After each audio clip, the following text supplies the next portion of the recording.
निवडणुकीचे निकाल जाहीर झाले। मतमोजणीच्या 19 फेरीनंतर अणुशक्ती नगरच्या सना मलिकने बॉलिवूड अभिनेत्री स्वरा भास्करचे पती फहाद अहमदला मागे टाकले आहे। सना मलिक महाराष्ट्र विधानसभा निवडणुकीतील एक मजबूत चेहरा बनले आहे। पण नक्की सना मलिक कोण आहे, तुम्हाला माहित आहेत का? तर जाणून घेऊया। सना मलिक या माजी मंत्री नवाब मलिक यांची मुलगी आहे। नवाब मलिक यांची मुलगी सना मलिक त्यांचा विधानसभा मतदारसंघ म्हणजेच अणुशक्ती नगर मध्ये सक्रिय दिसत आहे। त्या अनेकदा स्थानिक लोकांपर्यंत पोहोचतात आणि त्यांच्या समस्या जाणून घेतात। वडिलांनंतर मुलीचाही अणुशक्ती नगर विधानसभेत चांगलाच दबदबा आहे। सना मलिक यांना राष्ट्रवादीचे अध्यक्ष अजित पवार यांनी राष्ट्रवादीच्या प्रवक्त्या म्हणून घोषित केले आहे। अणुशक्ती नगर मध्ये जनसन्मान यात्रेचा कार्यक्रम आयोजित करण्यात आला होता। त्याचे आयोजक नवाब मलिक आणि सना मलिकच होते। सना मलिक यांचे लग्न मोइनुद्दीन शेख यांच्याशी झालं आहे। दोघांना 2 मुलं आहेत।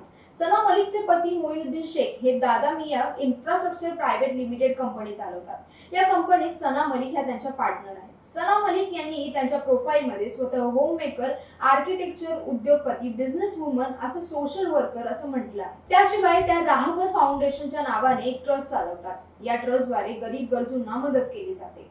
नवाब मलिक 2009 पासून अणुशक्ती नगरचे प्रतिनिधित्व करत आहेत। 2014च्या निवडणुकीत त्यांना पराभव पत्करावा लागला, तरी 2019च्या महाराष्ट्र विधानसभा निवडणुकीत ते पुन्हा विजयी झाले। फेब्रुवारी 2022 मध्ये त्यांना तुरुंगात टाकण्यात आले। यानंतर त्यांची मुलगी सना यांनीच त्या मतदारसंघाची धुरा सांभाळली आणि बरीच वर्ष त्यांनी तिथे कामं केली आहेत। सना मलिक या कोरोना महामारीच्या काळात प्रसिद्धीच्या झोतात आल्या। काही काळापूर्वी अजित पवारांनी त्यांना राष्ट्रवादी काँग्रेसचे प्रवक्ते केले। त्यांचे वडील नवाब मलिक 5 वेळा आमदार झाले होते। अणुशक्ती नगर मतदारसंघातून 2दा विजयी होण्यापूर्वी त्यांनी नेहरू नगर मध्ये 3दा निवडणूक जिंकली होती। अणुशक्ती नगर मतदारसंघाच्या 19व्या फेरी घेतल्या गेल्या। अंतिम फेरी अखेर सना मलिक यांना 3368 मतांनी विजयी झाल्या, तर स्वरा भास्करचा नवरा फहाद खान यांना थोडक्यात पराभव पत्करावा लागला।